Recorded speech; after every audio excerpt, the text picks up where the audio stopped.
एक नगर में भद्रसेन नाम का राजा रहता था। उसकी कन्या रत्नवती बहुत रूपवती थी। उसे हर समय यही डर रहता था कि कोई राक्षस उसका अपहरण न कर ले। उसके महल के चारों ओर पहरा रहता था, फिर भी वह सदा डर से कांपती रहती थी। रात के समय उसका डर और भी बढ़ जाता था। एक रात एक राक्षस पहरेदारों की नजर बचाकर रत्नवती के घर में घुस गया। घर के एक अंधेरे कोने में जब वह छिपा हुआ था तो उसने सुना कि रत्नवती अपनी एक सहेली से कह रही है, यह दुष्ट विकाल मुझे हर समय परेशान करता है, इसका कोई उपाय कर। राजकुमारी के मुख से यह सुनकर राक्षस ने सोचा कि अवश्य ही विकाल नाम का कोई दूसरा राक्षस होगा जिससे राजकुमारी इतनी डरती है। किसी तरह यह जानना चाहिए कि वह कैसा है, कितना बलशाली है।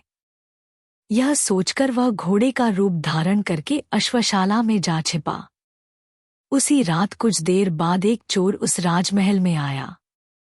वह वहां घोड़ों की चोरी के लिए ही आया था।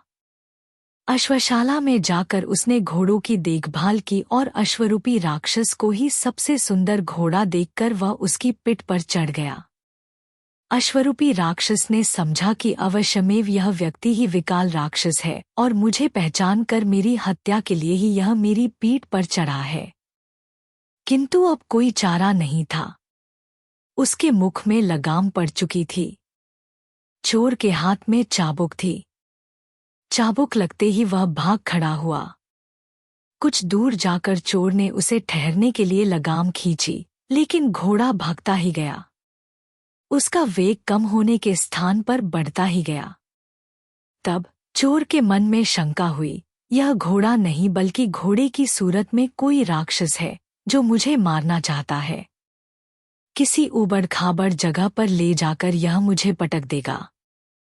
मेरी हड्डी सली टूट जाएगी। यह सोच ही रहा था कि सामने वटवृक्ष की एक शाखा आई। घोड़ा उसके नीचे से गुजरा।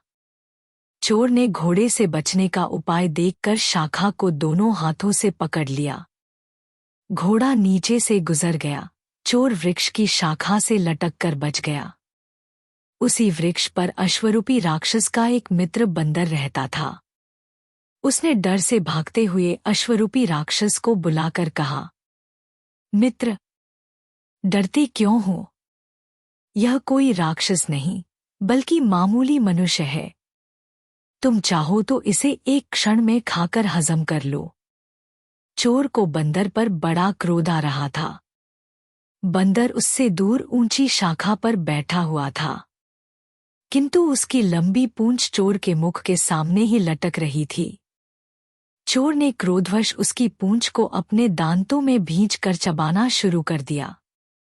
बंदर को पीड़ा तो बहुत हुई, लेकिन मित्र राक्षस के सामने चोर की शक्ति को कम बताने के लिए वह वहां बैठा ही रहा। फिर भी उसके चेहरे पर पीड़ा की छाया साफ नजर आ रही थी।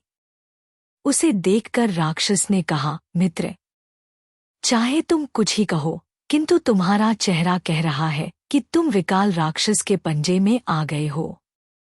यह कहकर वह भाग गया।